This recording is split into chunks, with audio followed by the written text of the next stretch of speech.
So you want to celebrate Lughnasadh without anyone knowing. Let's make it happen.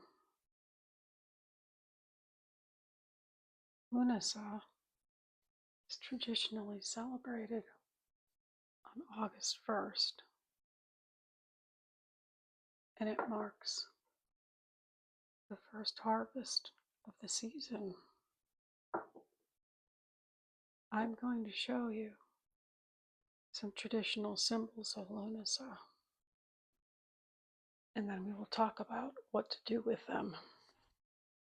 As a harvest festival, Lughnasadh traditionally focuses on grains such as wheat, corn, and barley. If you typically bake your own bread, go ahead and make a loaf. If not, cook another grain or use purchased bread. This is sourdough from my local supermarket.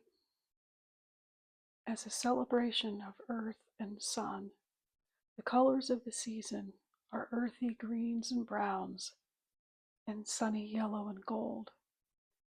A vase of sunflowers or a pot of marigolds or other yellow or orange flowers are a festive touch. A candle represents the sun. If you happen to have a green, yellow, or orange candle, use that. If not, any color will work. If you can't use candles because of pets, you can use a flameless candle or just leave it out.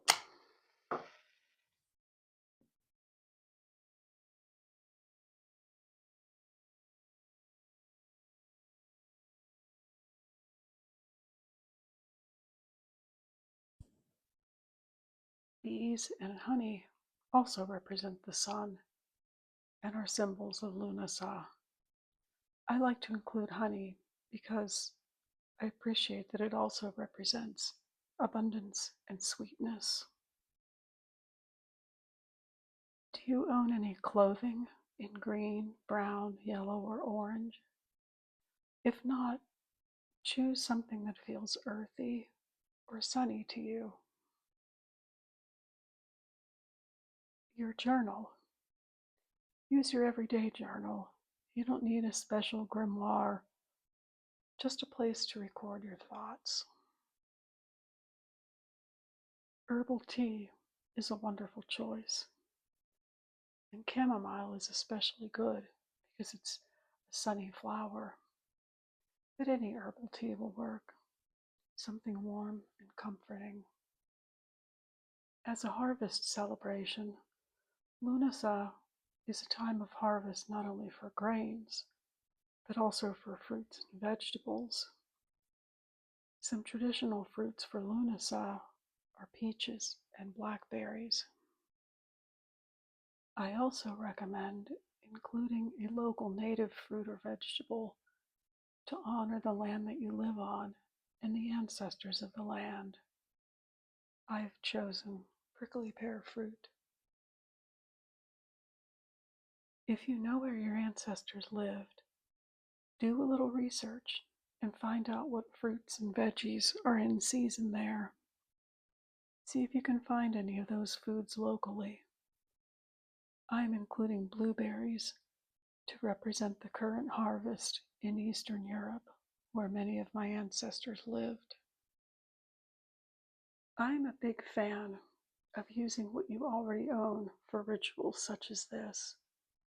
Not only is it easier on the earth and your wallet, but it's also less noticeable to those around you.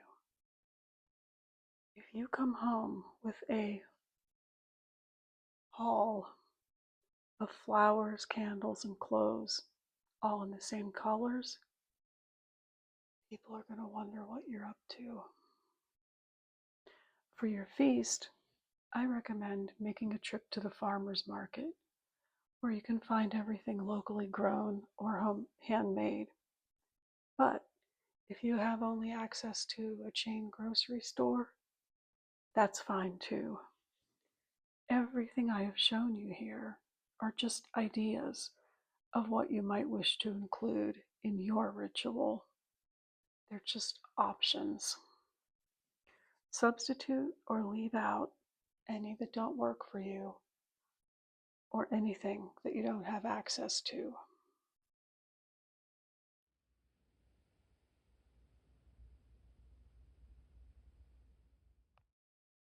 So let's talk about our broom closet ritual now. If you can get an hour or so of alone time on or around August 1st, gather everything and settle in. Take a few deep breaths to ground yourself.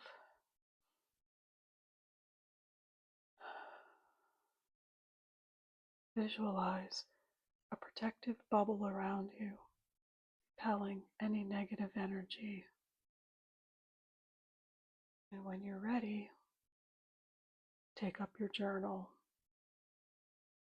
There's no need to write a big heading at the top of the page that says Lughnasadh journal prompts.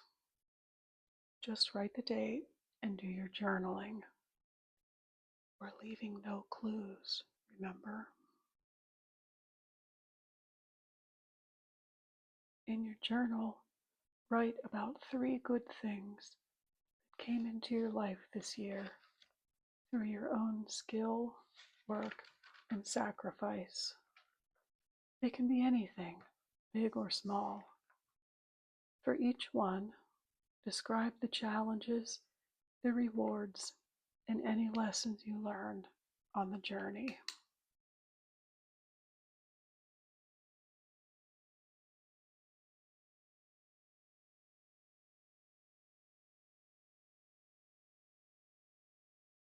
Then, write about a goal that you wish to work toward, something you want to dedicate your time and attention to moving forward.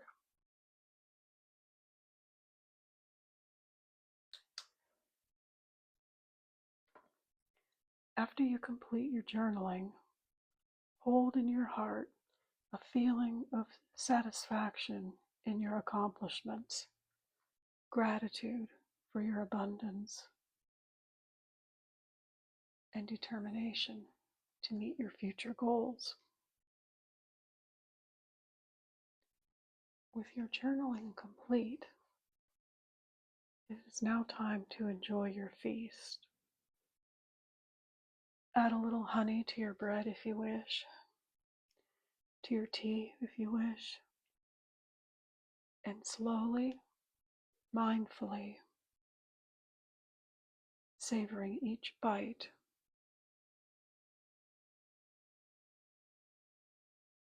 enjoy the feast that you have prepared.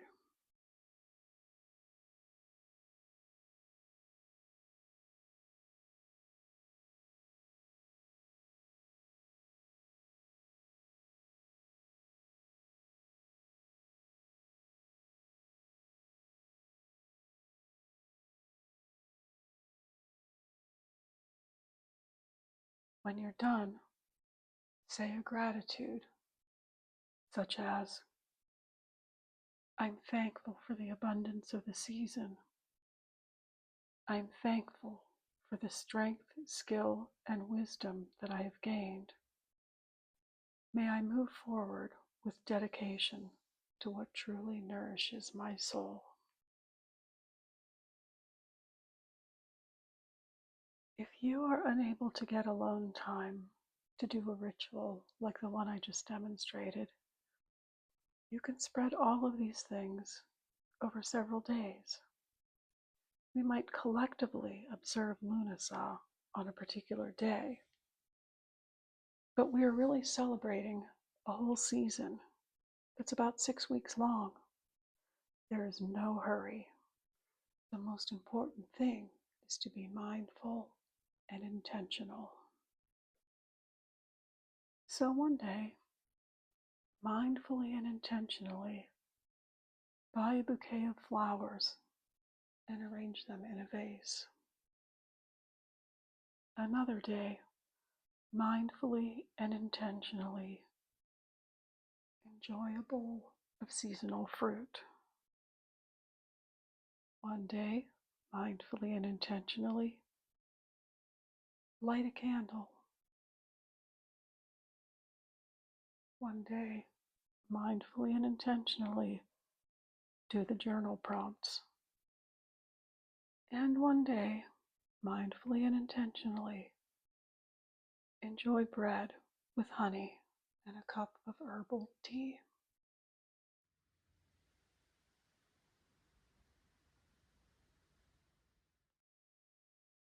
Flowers, candles, bread, fruit, tea. None of these things are out of the ordinary or especially witchy, but they all add up to a meaningful ritual, whether you gather them all together at once or spread them out over several days.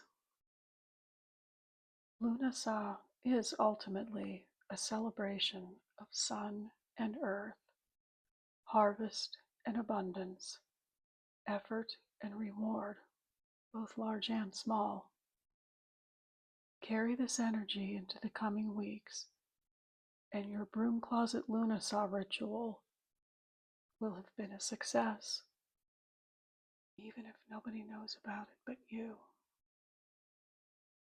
Celebrating the Sabbats is about our devotion, not about how elaborate or showy our ritual is.